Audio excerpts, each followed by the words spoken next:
Lashella Jones, life's longest lasting mistake. Roman 15:4, Genesis 3, January 15th, 2025, June 2024 Council. Life's longest lasting mistake is a topic that I pray to plaster to my brain throughout the eons of time.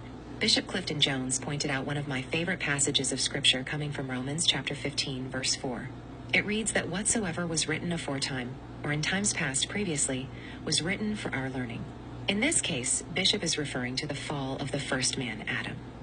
He communicated passionately that all the circumstances surrounding Adam's spiritual mistake were written for us to learn from it.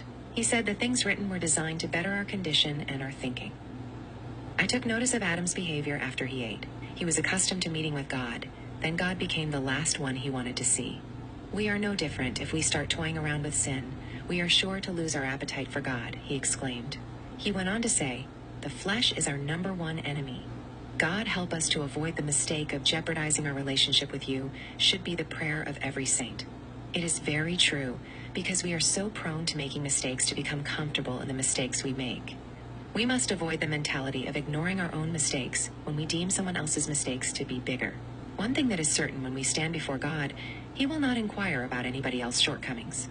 We will all give account for our own actions. There are so many things that we encounter, they are designed to separate us from God.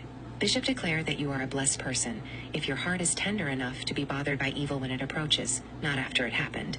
He stated, there will be no other life to make right the things we got wrong. It is reality that a part of humanity is to be subject to mistakes or commit errors.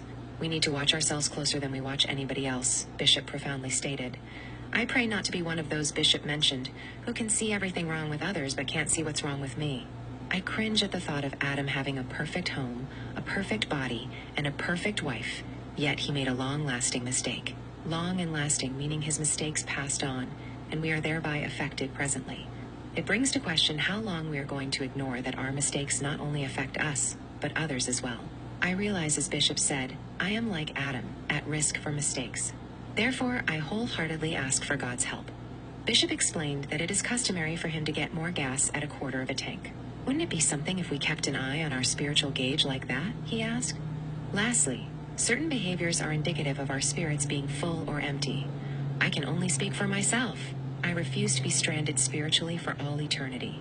Forever is a very long time. Therefore, it behooves us to cleanse ourselves from all filthiness of the flesh and the spirit, perfecting holiness in the fear of the Lord. All the ways of a man are clean in his own eyes, but the Lord weighs the spirits. I know that I am on God's scale and am without excuse. There will be nobody in heaven bragging about what all they did to get there. Neither will there be anyone in hell that can blame God for being there. In conclusion, let us take the most earnest heed to the things we've heard, lest at any time we let them slip.